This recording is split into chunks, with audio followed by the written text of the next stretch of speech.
शरीर रूपी जो वृक्ष हमारे सामने या हम सभी को प्राप्त हुआ है, इस वृक्ष का मूल जड़ धर्म है और जो स्कंद है वह वेद है, शाखा जो है वह 18 पुराण है और इस मनुष्य रूपी वृक्ष का जो पुष्प है वह यज्ञ है।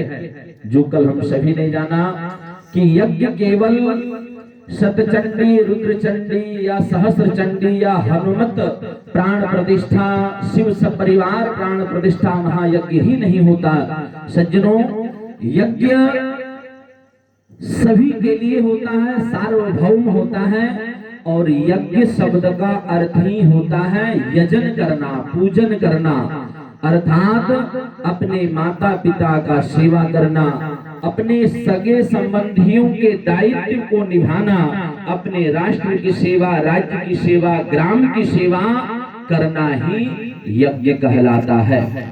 आज की विडंबना, भगवान का पूजा हम लाख करते रहें, भगवान प्रसन्न हो या ना हो, भगवान हमें दिखाई दे या ना दे, इसकी कोई गारंटी मैं नहीं दे सकता। लेकिन अगर आप अपने घर में अपने माता पिता का पूजा छोड़ो, प्रतिदिन अगर आप चरण का स्मरण करते हैं, चरणों को छू करके उनका आशीर्वाद आप ग्रहण करते हैं, अगर आप चरण को छू नहीं पाते तो अपने माता पिता के चरणों का दर्शन केवल अगर आप नित्य प्रति करते हैं तो मैं कहता हूं कि भगवान क्या, साक्षात परमात्मा आपके सामने खड़े होकर के आपको शुभ आशीर्वाद ही नहीं, आप जो भी विषय वस्तु उनसे मांगेंगे वो देने के लिए तैयार है। लेकिन हम सभी उल्टा करते हैं, अपने माता पिता की सेवा नहीं करते। आज धन्य है हमारे केदारनाथ जी जो अपने पिता के शोकाकुल में अपने पिता के आत्मा की शांति के लिए और अपने पिता के दिव्य परधाम पहुंचने के लिए भगवान श्री चरण नारायण अपने चरणों में उस दिव्य पुरुष को स्थान दे, इस हेतु इस धराधाम में अपने इस शुभ प्रांगण में इस महापुराण की कथा श्रवण कर रहे। नहीं तो आज के समय में प्रायः सब कुछ लुप्त होते जा रहा है, क्योंकि विश्वास ही नहीं। कि लोग प्रश्न करते हैं, गुरुजी नरक गए कि स्वर्ग गए, कैसे पता लगेगा? वो उनकी मुक्ति हो गई है, कैसे पता लगेगा? यही पता लगाने के लिए तो ये गरुड़ पुराण हम श्रवण करते हैं। इन सभी विषय वस्तु का भली भांति हमें ज्ञान हो, शास्त्र क्या कहता है और शास्त्र की मर्यादा का अगर हम पालन करते हुए अपने जीवन को व्यतीत करेंगे तभी हमें पता चलेगा कि सही क्या है और गलत क्या है। मृत्यु के बाद में उस मनुष्य किस किस स्वरूप को धारण करते हैं और अपने पुण्य और पाप के कारण किस किस यातनाओं को भोगते हैं, किन किन कष्टों को भोगते हैं, किन किन पीड़ाओं से पीड़ित होकर के वह नरक या स्वर्ग को प्राप्त होते हैं, ये सब जानने के लिए ही हम सत्संग करते हैं। इन सभी का ज्ञान के लिए ही हम सभी कथा आदि श्रवण करते हैं। तो इस कथा का मुख्य जो उस वृक्ष का जो पुष्प है वह यज्ञ है और अंतिम जो फल है वह कहा गया है मोक्ष फल, अर्थात उस वृक्ष का जो फल है जिसको हमने लगाया है और अंतिम जो फल जिसे प्राप्त करने के लिए हर मनुष्य दिन रात परिश्रम करता है, वह फल क्या है? तो कहते मोक्ष फल, अर्थात मुक्ति प्राप्त करना ही मनुष्य का अंतिम फल होता है। वह मुक्ति हमें कैसे मिलेगा? पुरुषों का 4 पुरुषार्थ है। वो 4 पुरुषार्थ कौन कौन है? तो कहते धर्म, अर्थ, काम, अंतिम मोक्ष है। समझिएगा, ये धर्म सबसे पहले क्यों? सबसे पहले अर्थ आ जाता, या सबसे पहले काम आ जाता, या सबसे पहले मुक्ति आता फिर धर्म आता।